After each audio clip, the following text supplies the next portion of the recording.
Hello मित्रों, मैं हूँ एसकेडी नॉलेज से धर्मेंद्र कुमार। तो दोस्तों, आज हम जानेंगे इस वीडियो के माध्यम से कि अभी हाल में सेबी जो कि फुल फॉर्म होता है security exchange board of India, उसका क्या फुल फॉर्म होता है board security exchange board of India, कि अभी अभी हाल ही में एक महिला, जो कि ये महिला पहली भारतीय महिला होंगी जिन्होंने ये मुकाम हासिल किया। उनका पूरा नाम है माधुरी पुरी बुच। सेबी की नई कमान अब महिलाओं के हाथ में। पहली उम्र होल टाइम डायरेक्टर। इनका कार्यकाल दोस्तों 3 साल का रहेगा। इनका कार्यकाल कितने सालों का रहेगा? 3 साल का रहेगा। हम जानते हैं कि ये भारत से भी होता क्या है। इसका फुल फॉर्म होता है हिंदी में भारतीय प्रतिभूति और विनिमय बोर्ड। इसका फुल फॉर्म होता है सेबी का। तो ये जो महिला है, इनको जो है भारत सरकार द्वारा पहली महिला सेबी की कमान दी गई है। जैसे कि हम कहते हैं कि महिलाएं क्या है, बहुत पीछे, लेकिन ऐसा कुछ नहीं है ना। आज ये ऐसी महिलाएं हैं जिनको सेबी में काम करने का मौका मिला है। उनका कार्यकाल 3 साल के लिए इनको कार्यभार सौंपा गया है मुकाम पर महिला। जैसे देखिए, सेबी दो घोटालों का उजागर, इन्होंने क्या किया, सेबी में दो घोटालों का उजागर भी किया है। उसी की चेयरपर्सन बनी माधवी। इनका क्या नाम है? माधवी नाम है। कामकाज में करती है, नहीं है पता है, मतलब एक कामकाज में थोड़ा भी लेट नहीं करती है। इनके बारे में जानते हैं क्या क्या क्या है इनके बारे में। देखिए, केंद्रीय वित्त मंत्रालय ने हाल ही में भारतीय प्रतिभूति एवं विनिमय बोर्ड यानी सेबी की पहली महिला चेयरपर्सन माधवी पुरी बुच को बनाया। इनका कार्यकाल कब से स्टार्ट हुआ है? 28 फरवरी से इनका कार्यकाल स्टार्ट हो गया। उनके कार्य की शुरुआत हो गई। माधवी नियमित नियमित फिलहाल 3 साल के लिए रखी गई। इनको कितने साल के लिए रखा गया? 3 साल के लिए रखा गया। इससे पहले माधवी अप्रैल 2017 से अक्टूबर 2021 के दौरान सेबी की फुल टाइम मेंबर रही थी। ये इसके पहले क्या रह चुके हैं? सेबी की फुल टाइम मेंबर भी रह चुके हैं। कब से? 2017 से 2021 तक। और देखिए, सख्त स्वभाव और 30 साल का लंबा अनुभव। इनको क्या है, इस फील्ड में कार्य करने का सख्त स्वभाव और 30 साल का लंबा अनुभव है। और क्या है, माधवी पुरी बुच बहुत ही सख्त स्वभाव के लिए जानी जाती हैं। वे कई फैसले ये कड़े फैसले लेने के लिए मशहूर रही। इन्होंने इनको देखिए, इनके करियर के बारे में जानते हैं। इन्होंने क्या किया है, Indian institute of management Ahmedabad से क्या किया, एमबीए की डिग्री भी हासिल की है। और क्या है, उसके पहले दिल्ली के सेंट स्टीफन कॉलेज में उन्होंने क्या की, पढ़ाई की है। माधवी के पास फाइनेंशियल सेक्टर में 30 सालों का लंबा अनुभव है। कितना सालों का अनुभव है? 30 सालों का इनके पास क्या लंबा अनुभव है। तमाम कमेटियों में भी काम कर चुके हैं वे। अभी क्या है, इसकी क्या है, एडवाइजरी कमेटी भी थी। हाल ही में क्या थी ये, सेबी की एडवाइजरी कमेटी में भी काम कर रही थी। पहली महिला प्रमुख बनने की ऊंचाइयां। ठीक है, पहली महिला प्रमुख ऐसी महिला है जो सेबी की इतनी ऊंचाइयों में काम करने का इनको ओहदा या मौका मिला है। माधवी बुच के बारे में पूरा जानते हैं। माधवी बुच मार्केट रेगुलर सेबी के टॉप पोस्ट पर पहुंचने वाली पहली भारतीय महिला है। क्या है? पहली भारतीय महिला को इनको अधिकार मिला। वे होल टाइम डायरेक्टर बनने वाली भी पहली महिला है और प्राइवेट सेक्टर से सेबी चेयरपर्सन तक पहुंचने वाली पहली महिला अधिकारी हैं। जानते हैं इनको। इनका देखिए, सिंगापुर चीन के बड़े वित्तीय संस्थानों में किया है काम। कहाँ कहाँ? सिंगापुर और चीन के जैसे बड़े वित्तीय संस्थानों में ये क्या कर जॉब कर चुके हैं भैया।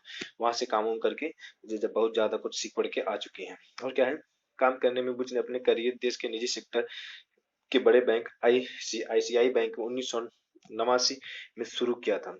इनका करियर कहाँ से शुरू हुआ? आईसीआईसी बैंक जो होता है 1989 से इनका यहाँ से करियर शुरू। 2007 से 2009 तक क्या हुआ, आईसीआईसी बैंक में कार्यकारी निदेशक थी वे 2019 से मई 2011 तक आईसीआईसी बैंक की सिक्योरिटी की एमडी भी रही हैं एवं सीईओ थी। सोच लीजिए, एमडी और सीईओ भी रह चुके हैं उसके। और वे 2009 फरवरी से सिक्योरिटी की सीईओ रह चुके हैं। 2011 में उन्होंने क्या किया, सिंगापुर चली गए। 2011 में इन्होंने क्या किया, सिंगापुर जाके और क्या किया, उन्होंने वहां पे ग्रेटर पैसिफिक कैपिटल एलएलपी में काम किया। एक बहुत बड़ी कंपनी है वहां की। उन्होंने उनमें भी काम कर चुकी हैं। उन्होंने न्यू डेवलपमेंट बैंक, क्या है, कौन सी बैंक? न्यू डेवलपमेंट बैंक संघाई चीन में भी काम किया है। उनके पास सेबी की सर्विलांस कलेक्टिविटी और क्या है, इन्वेस्टमेंट स्कीम, इकोनॉमिक और पॉलिसी एनालिसिस से इन्वेस्टर और क्या असिस्टेंस एवं एजुकेशन और द इन्वेस्टमेंट मैनेजमेंट की जिम्मेदारी थी। वहां पे जहाँ पे जॉब कर रही थी फाइल में, इतनी जिम्मेदारियां उनको मिली हुई थी। और क्या, सेबी में फुल टाइम मेंबर के कार्यकाल के बाद कुछ 7 सदस्यों वाले एक्सपर्ट ग्रुप में भी प्रमुख थे। जो एक ग्रुप बनाया जाता है किसी काम के लिए, उसमें एक्सपर्ट रखे जाते हैं। उन एक्सपर्टों में भी वो क्या थे, उनकी प्रमुख बनी हुई थी। उनको क्या गया, उनको प्रमुख बनाया गया था। और क्या, अपने कार्यकाल में 2 घोटालों का खुलासा भी किया। उन्होंने क्या किया है, अपने कार्यकाल में 2 बड़े घोटालों का क्या खुलासा भी किया है। देखते हैं घोटाले क्या हैं। ओह सेबी में पहले का काल में के दौरान माधवी ने 2 बड़े बिजनेस टीवी पत्रकारों के क्या बिजनेस टीवी पत्रकारों के शेयर बाजार में घोटालों का खुलासा किया। इससे पहले deep industry sun insight in US trading के मामले में भी क्या उन्होंने खास भूमिका निभाई है। इनके देखिए आप पति के बारे में जानते हैं। इनके पति भी क्या है, फाइनेंशियल सेक्टर में एक बड़े ओहदे के व्यापारी हैं।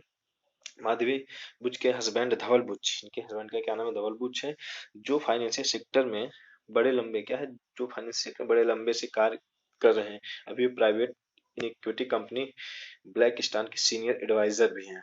और देखिए माधवी पूरी बुच को नई जिम्मेदारी है। 2007 से 2009 तक क्या थी, आईसीआई बैंक की ईडी थी। 2009 से फरवरी 2021 तक आईसीआई बैंक की सिक्योरिटी एमडी भी रही और सीईओ भी रही। 2007 से 2021 तक सेबी की होल टाइम मेंबर भी रही हैं। अब क्या है, उसकी चेयरपर्सन मैम पर्सन बन गई हैं के तौर पर अभी भूमिका निभा रही हैं। अब क्या उनको 3 साल का कार्यभार दिया गया है कि ये अपनी जिम्मेदारी से निभाए। देखिए हम जानते हैं कि सेबी की स्थापना कब हुई थी। सेबी की स्थापना हुई थी, इसकी स्थापना भारतीय प्रतिभूति और विनिमय बोर्ड अधिनियम 1992 के प्रावधानों के अनुसार 12 अप्रैल को क्या दिया गया था, मंजूरी की था। 12 अप्रैल 1992 को क्या किया है, इसको मंजूरी दे दिया गया था। और पूरी तरह से लागू इसको कब किया गया, तो पूरी तरह से लागू करने के लिए किया गया था 30 जनवरी 30 जनवरी 1992 को उसको पूरी तरह मार्केट में लाया गया। इसको संवैधानिक मान्यता प्राप्त हुई। इसका कार्यकाल किसके अंडर में रहता है जानते हैं। इसका अधिकार क्षेत्र भारत सरकार के द्वारा होता है। इसका अधिकार क्षेत्र क्या है, किसके पास है, भारत सरकार के पास है। इसका अधिकार पूरा काम करने का अधिकार किसके पास है, भारत सरकार के पास है। और इसका मुख्यालय कहाँ है, महाराष्ट्र में। इसका मुख्यालय है महाराष्ट्र, मुंबई जिसको बोलते हैं। महाराष्ट्र में इसका मुख्यालय है। कर्मचारी इसके कर्मचारी 550 से ज्यादा कर्मचारी कब थे, 2019 में थे।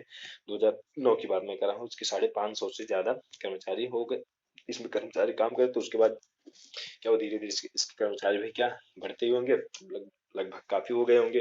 तो ये इसका कार्यकाल किसके अंदर में होता है, भारत सरकार गवर्नमेंट के अंडर में का काम होता है। और महाराष्ट्र में इसका क्या है, पूरा मुख्यालय है।